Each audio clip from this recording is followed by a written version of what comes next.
Guys, sorry. Thank y'all. Sorry, we'll remain standing. We'll do the pledge. Recognize Commissioner Stamps for the pledge. Attention, salute, pledge. I pledge allegiance to the flag of the United States of America and to the republic for which it stands, one nation, under God, indivisible, with liberty and justice for all. Remain standing for the prayer. We'll recognize Jim Beckett for the prayer. Thank you. Will everybody join me? Heavenly Father, we just thank you for this day that you've given us, this opportunity to gather together to do the people's business, Lord. We just pray that you'll be with the commission today as they make the decisions, be with each and every person that's presenting, and be with the ratepayers of the state of Mississippi. Lord, just help us to do those things that will be honoring, pleasing, glorifying to you. In Jesus' name we pray. Amen. Thank you for that. You can be seated.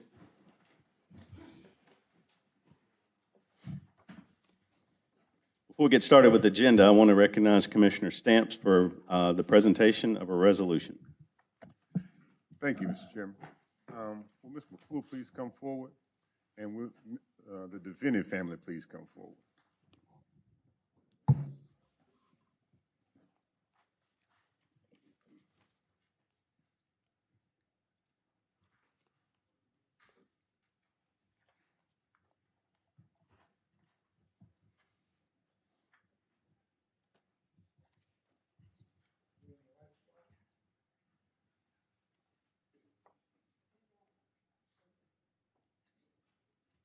Good morning. Resolution of the Mississippi Public Service Commission recognizing the Deviney family for over 75 years of excellent service. Whereas Deviney Equipment has demonstrated a steadfast commitment to serving the equipment and utility service needs of Mississippi for 50 years, contributing to the state's economic growth and infrastructure development. And whereas the legacy of Deviney began with William C. Deviney Sr., a visionary entrepreneur who, after receiving information before World War II about the potential for outsourced maintenance services, established a company that began by maintaining rights-of-way for telephone and electrical utilities in central Mississippi, using only manual tools and sheer determination. And whereas in the winter of 1951, a record-breaking ice storm struck the Deep South, crippling telephone and electrical services through Mississippi, Deviney responded with exceptional dedication, growing from 50 to nearly 1,000 employees by the time services were fully restored, solidifying its reputation as a reliable partner in times of crisis and showcasing the resilience and adaptability of the company. And whereas Deviney Construction, founded in 1947 and headquartered in Jackson, Mississippi, has since grown to employ over 475 people across 12 offices in Mississippi, Louisiana, and Tennessee, continuing its tradition of delivering expertise, quality, and high customer service satisfaction. And whereas in the 1960s, Deviney Equipment was established in Southern Hinds and Madison counties, becoming an authorized dealer of Kubota and New Highland equipment while providing durable machinery and exemplary customer service. And whereas alongside Deviney Equipment, Magnolia Tree and Baker Services, both offshoots of the original Deviney Construction enterprise, have also made significant contributions to maintaining utility right-of-way, clearance, and providing utility meter reading services, respectively, across the southern United States. And whereas Deviney Equipment's commitment to innovation, dependability, and community service has set a benchmark for excellence in the industry, as demonstrated by its continuous service to the same electrical and telephone utility companies that have trusted it since the company's inception. Now, therefore, be it resolved that the Mississippi Public Service Commission hereby commends and congratulates the Deviney family for over 75 years of excellent service, recognizing its distinguished history of service, resilience, and contributions to the community and the utility sector. Be it further resolved that a copy of this resolution be presented to the vending equipment in honor of its milestone anniversary and be made available to the public as an acknowledgement of the company's achievements and contributions to the state of Mississippi. Adopted at the Mississippi Public Service Commission this 4th day of November 2024. Thank you, Mr. Wolf. Mr. Chairman, and everyone here, I just want to take a moment to say I appreciate a valuable member of our community here in Hinds County because they've been doing great work for a long time. And that little snippet that she said about growing to over 1,000 people in a short period of time, that was about a week. I can imagine marshaling the resources to make folks want to commit their lives, their provision to do that. And I just want to say I appreciate you for the hard work you've done and also for being a good friend.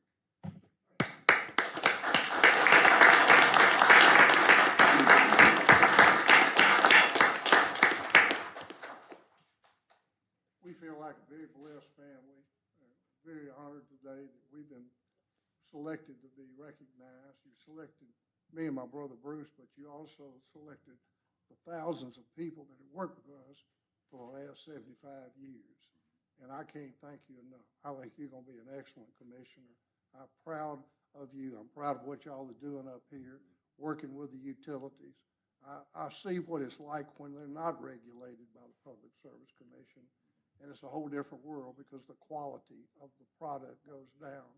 Our customers hold us at high standards.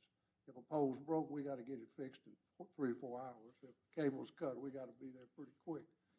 And so that's the standard that you set, and that's why it works. A lot of places are not regulated by you like y'all, and that makes a big difference. But thank you for what you're doing, and thank you so much for honoring us. Yes, sir. Yes, sir. Thank you.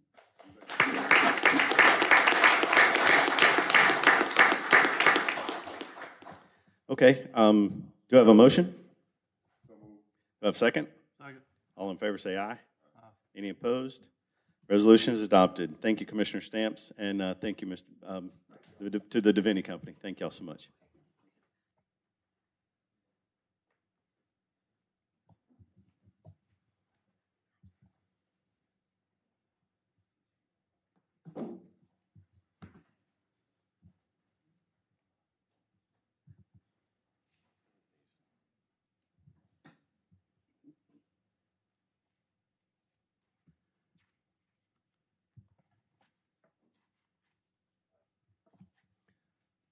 We'll wait on picture time. Sorry for the delay.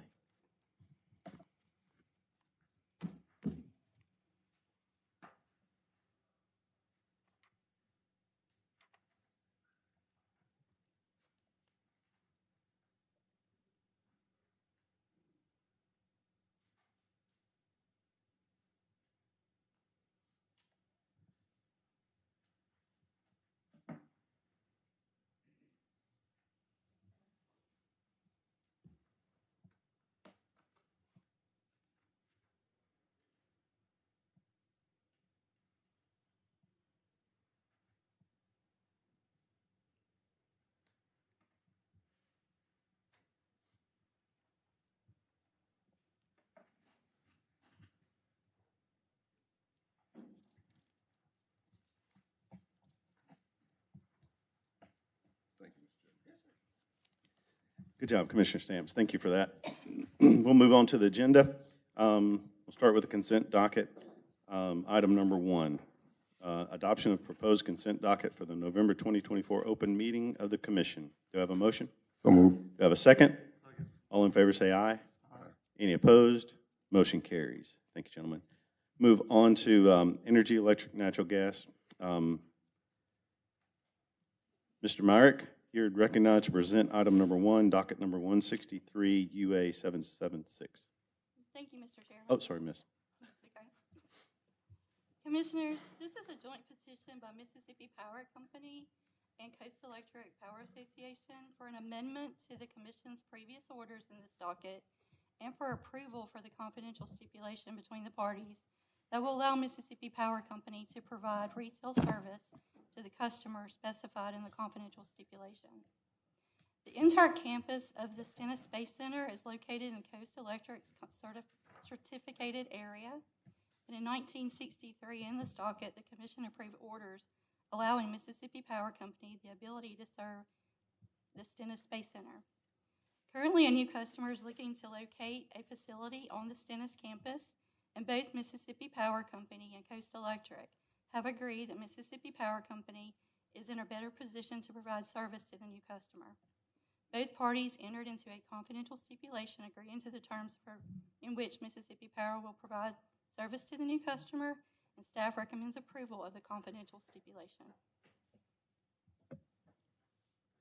Thank you, Ms. Myrick. Appreciate the explanation. Do you have any questions? I'd like to make a comment. Okay. There's a lot of hard work that went on behind these two, the co-op and Mississippi Power working together. And I want to thank each one of those that were on that team effort to make this happen. Is for the better of our community and our state. And we look forward for what's going to come into the future with their decisions to work together. And it's a great honor to have these two big powerhouses on the coast working together. And throughout our state, we see a lot of people working together more so than we've seen in the past. And I want to thank everybody that was involved on that. Thank you. Thank you, Commissioner Carr. Hearing no questions, do I have a motion? So moved. Do I have a second? Second. All in favor say aye. Aye. Any opposed? Motion carries. Moving on to item 2 and 3. Ms. Myrick, it's my understanding that we're going to take up these together. You're recognized to present dockets number 2005 UN 503 and 2015 UN 049. Thank you, Mr. Chairman. The Commissioners, on July 1st, Atmos filed its annual stable rate filing for the 12 months ended March 31st, 2024, requesting a revenue adjustment increase of $16.2 million. Staff reviewed the filing and recommended certain adjustments. Staff identified reductions in rate base totaling $45.7 million, which included the realignment of over $40 million in system integrity capital spending from the stable rate filing to the system integrity rider. Staff also recommended reductions to expenses totaling $3.1 million, which included O&M expense reductions for incentive compensation of $1.1 million and $665,000 in other direct and allocated expenses adjusted by the staff. Staff and Atmos also stipulated to reduce Atmos's weighted average cost of capital from 8.3% to 7.8%, and Atmos has agreed to file a rate case by May 1st of 2025. These, along with several other smaller adjustments, lowered Atmos's requested net revenue increase from $16.2 million to $3.8 million. The stipulation results in a stable rate impact for a typical residential customer of approximately 85 cents, as contrasted to the requested rate impact of $3.99 that would have resulted from Atmos's originally filed stable rate revenue requirement. Additionally, on July 1st, Atmos filed its annual comprehensive review of the proposed capital budget for fiscal year 2025 under its system integrity rider. For the system integrity rider, last year the Commission approved a stipulation between Atmos and staff that limited Atmos's system integrity capital spend to $93.9 million for fiscal year 2024 and $110.8 million for fiscal year 2025. When the company made its filing, it exceeded those amounts previously agreed to and approved by the Commission by roughly $40 million per year. To come to a resolution for this filing, staff and Atmos entered into a stipulation that allows the company their requested increase in capital spend for fiscal year 2024 and 2025, with the company agreeing to lower its allowed weighted average cost of capital in both the stable rate and the system integrity filings to offset the rate impact. In other words, the company lowered its allowed earnings to produce a rate impact that is equivalent to what it would have been under last year's stipulation and order. For the system integrity rider, the stipulation results in an increase in revenue requirement from $21.8 million to roughly $24 million due to the realignment of the $40+ million from the stable rate back to the system integrity rider. This causes the filed rate impact to go from $5.50 per month for a typical residential customer to to $6.04 per month. Overall, when you look at the combined rate impact of both the stable rate adjustment and the system integrity rider, the stipulations reduce the requested revenue requirement from $38 million to $27.8 million, which reduces the typical bill impact as filed from $9.49 per month to $6.89 per month for a typical residential bill. Staff has reviewed both filings along with supporting documentation and is satisfied that the results, as adjusted by staff and stipulated to by Atmos, represent a fair and reasonable revenue requirement. The company and staff executed a joint stipulation in both dockets on October 24th, confirming the adjustments recommended by staff. The staff recommends approval of the orders adopting the joint stipulations. Thank you for your presentation, and again, thank you for briefing us previously on this too. So y'all do good work behind the scenes, and appreciate that. So, have any questions? Okay. Hearing none, do I have a motion? So moved. Do I have a second? Second. All in favor? Aye. Any opposed? Motion carries. Thank you. Moving on to item 4. Ms. Merrick, you're also recognized to present item 4, 2017 UA 115. Thank you, Mr. Chairman. Commissioners, on August 23rd, Atmos filed an application to modify the language of its policy for extension of gas facilities to clarify that the infrastructure expansion initiative applies to high-density developments. Currently, the commission-approved initiative allows Atmos to budget roughly $6 million per year to expand service to areas where certain project selection criteria are met. The current tariff allows the initiative to apply to high-density residential developments, but it does not explicitly include language that will allow it to be used for mixed-use developments. So this filing provides clarifying language to the tariff that will allow the initiative to be used for both, assuming the projects meet the required criteria outlined in the initiative. Staff recommends approval. Thank you for your presentation. Any questions? Hearing none, do I have a motion? So moved. Do I have a second? Second. All in favor? Aye. Any opposed? Motion carries. Thank you, Ms. Merrick. Moving on to, thank you for your presentation and your hard work. Thank you. Good to have you with us today. Moving on to telecommunications. Mr. Jones, you're recognized to present item number 1, docket number 2024 UA 66. Mr. Chairman, Commissioners, this is a joint application seeking commission approval for the consummation of a multi-step transaction that will result in the transfer of control of Windstream Holdings and its 15 Mississippi CPCN licensees and Unity Group with its 4 Mississippi CPCN licensees to Windstream Parent, Inc. Windstream Parent is a newly formed Delaware corporation and will become the indirect owner of the Mississippi Windstream licensees and the Unity Group Mississippi licensees, each of which are in good standing with the Mississippi Secretary of State's office and with the Commission. These Mississippi CPN holders will not be assigning their CPCNs, assets, or customers and will continue to provide service to their Mississippi customers without interruption or changes of rates and terms of service. The staff recommends the Commission approve the application. Thank you for your presentation. And do I have any questions? Hearing none, do I have a motion? So moved. Do I have a second? Second. All in favor say aye. Aye. Any opposed? Motion carries. Thank you, Mr. Jones. Moving on to the water sewer agenda. Mr. Rhodes, you're recognized to present item number 1, docket number 2024 UA 98. Thank you, Mr. Chairman, Commissioners.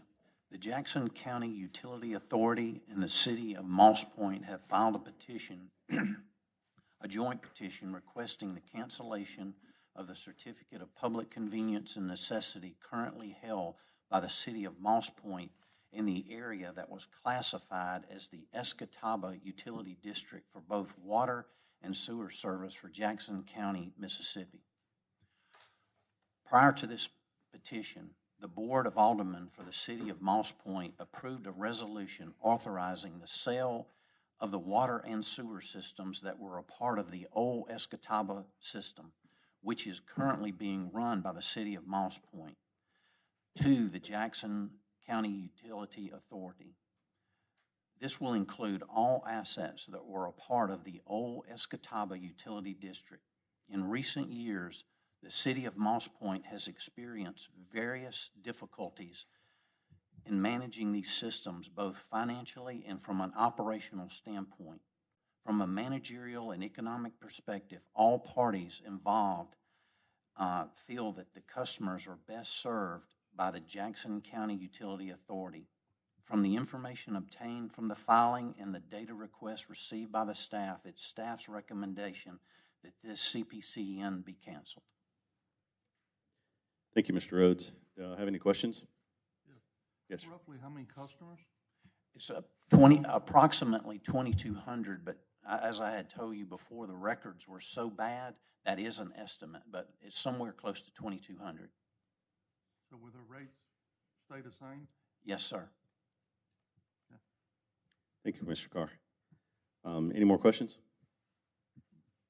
Hearing none, do I have a motion? So moved. Do I have a second? Second. All in favor? Aye. Any opposed? Motion carries. Move on to the administrative agenda. Item number 1, discussion possible regarding approval of minutes for October 2024. Are there any questions? Hearing none, do I have a motion? So moved. Do I have a second? Second. All in favor say aye. Aye. Any opposed? Motion carries. Moving on, Mr. Hammond, you're recognized to present the next item, docket number 2024 UA 103. Thank you, Mr. Chairman. This is a petition by Sabre Solar, Inc. for a solar electric generating facility in Holmes County. The order before you refers it to Commissioner Stamps for hearing. Thank you, Mr. Hammonds. Any questions?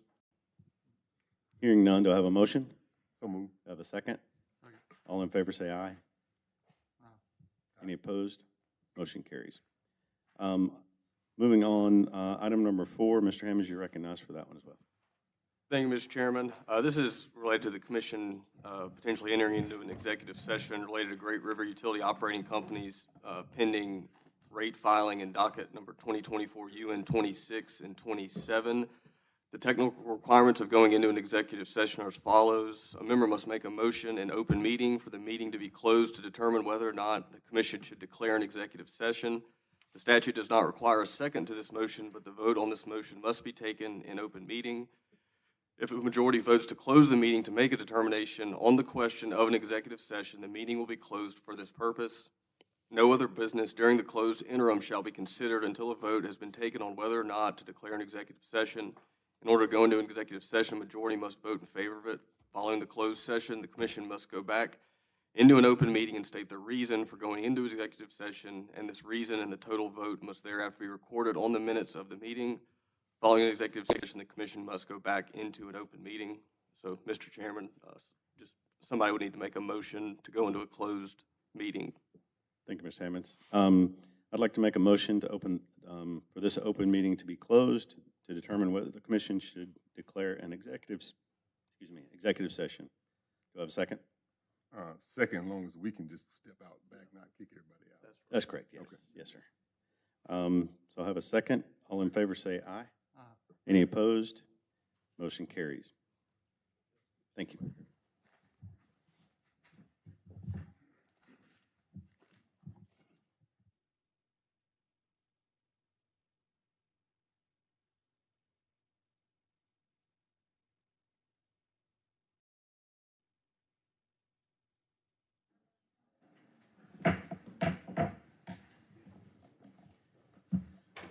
Okay, we'll reconvene the open meeting of the Commission. No votes were taken in executive session. Is there any business to come before the Commission? You recognize Commissioner Stamps. Thank you, Mr. Chair. I do have an announcement before we close. First, I want to say thank y'all for a good month of hard work. I appreciate the public utility staff for answering the questions that we've given and everybody else for helping out. I want to invite y'all, on the Tuesday before Thanksgiving, we always do the sleep out with the homeless. We've been doing it for about 12 years now. It's a unique opportunity if you've never looked at the homeless situation in Jackson. It's a very tragic situation. People get dropped off here from everywhere from Birmingham to Shreveport to Memphis to New Orleans and every little small town all around. The police officers pick them up in their hometown, they drop them off in downtown Jackson. And so we've been doing the sleep out with the homeless for several years. It's a pretty big event. We collect a lot of donations at that time, and then we collect all these donations, and then we give them out throughout the year. Especially kicks us off for getting ready for the winter time. And it's just a unique opportunity for fellowship. You know, these are our constituents as well. It's amazing when you hear some of these stories. Some of these people were just like you and I 2 years ago, and their wife died, or they had cancer and medical bills and bankruptcy and divorce, and it runs the gamut. But you know, our office will be participating in that activity. I just want to extend an invitation to anybody who wanted to come out. Be out right here at Pittman Park. It used to be called Smith Park years ago, and we've been doing it for 11 years now. We show up about 6 o'clock in the evening, and then we spend the night, and we light some fires and fire pits and pull out some sleeping bags. And you know, you don't have to stay the whole night, but just to hear some of these stories would just be amazing. It's really humbling for me every year to participate, and I just want to offer extend the offer to anybody who would like to participate. Well, when was the date again? It's a Tuesday before Thanksgiving every year. No matter if it's rain, sleet, or snow, we've been out there, and it's been, Mr. Clark will tell you, we've been out there when it's been, 10 degrees, and we've been out there when it's been 60 degrees. But we stick through the night. But when you sit around a fire with folks for most of the night, and you'll be amazed at the stories God puts in folks' heart to share with you. Thank you for that, Commissioner Stamps. Any other business in front of the commission? Yes. I just want to let everybody know that we all know that Election Day is tomorrow, and I just want you to just go back into your, it's a very privilege to be able to vote for our leaders, and I would ask that we have a lot more in common than we do have differences, and that this country that God has so richly blessed has been through many things. We've been through a civil war. We've been through 2 world wars. We've been in many conflicts, and God has always pushed us through the other side. And I would ask that everybody be reminded that God is still in control, and He is still leading this nation as we go forward into the future for our children and our grandchildren. That tomorrow will be a pivotal point that we need to remember that God is still in control of our great nation. That's it. Thank you. Thank you. One comment. Yes, sir. Just to follow up with Commissioner Carr. I say this all the time. Commissioner Carr, you're just a good dude. But Thank you. I done figured out what's going to happen tomorrow. I told many of you that former President Trump wins, some folks going to lose their daggone mind. Vice President Harris wins, some folks going to lose their daggone mind. So we're just being prepared to folks lose their mind, and then Wednesday morning we get back to work. That's right. I'd echo what you said, Commissioner Stamps. That I appreciate the staff and the work y'all do. Y'all prep us before. You get us the data we need to try to serve the people. So thank y'all so much for that. And I'll also echo both of y'all. Tomorrow is Election Day, so get out to vote. It is a shame that our political climate is so toxic. Like you said, people are going to lose their mind one way or another, and that's a sad day. I think we need to figure that out. And whenever somebody's trying to kill political leaders, that's bad. And I think we need to realize that. It don't even make the news. Yeah, it doesn't even make the news. Yeah. So you had 2 attempts on one candidate, and I'm not supporting one candidate or another here, but that's a bad. That's a bad atmosphere, and we need to work on that collectively. I talked to a lot of people that don't agree with me, and that's okay. It's okay. I don't want to wish ill on them or harm on them. I think we need to learn that, and I think as we all don't think alike. Even my own kids and I don't think alike. Doesn't mean we have to hate one another or that they're the devil incarnate. So I do pray for our country. I pray that we could find peace and unity and not so much toxic vitriol. And so the one party's not communist and the other one's not fascist. That's just the truth. They don't agree with you. Let's get over it. Let's try to figure out how we can work together for the betterment of the whole country. And once we get ourselves out of the way, and it's not the me syndrome, because I want to be elected, I'm going to demonize my opponent. We all kind of run our elections, and I decided to run a clean one, and my opponent called me every dirty name in the book. That's okay. It's okay. take the high road. And I encourage all of us to take the high road and to do the right thing and don't grow weary of well-doing. So it's an honor to serve with these two gentlemen, and I look forward to what's coming down the road, no matter who wins tomorrow. So God bless, thank you, and any other questions? We're adjourned.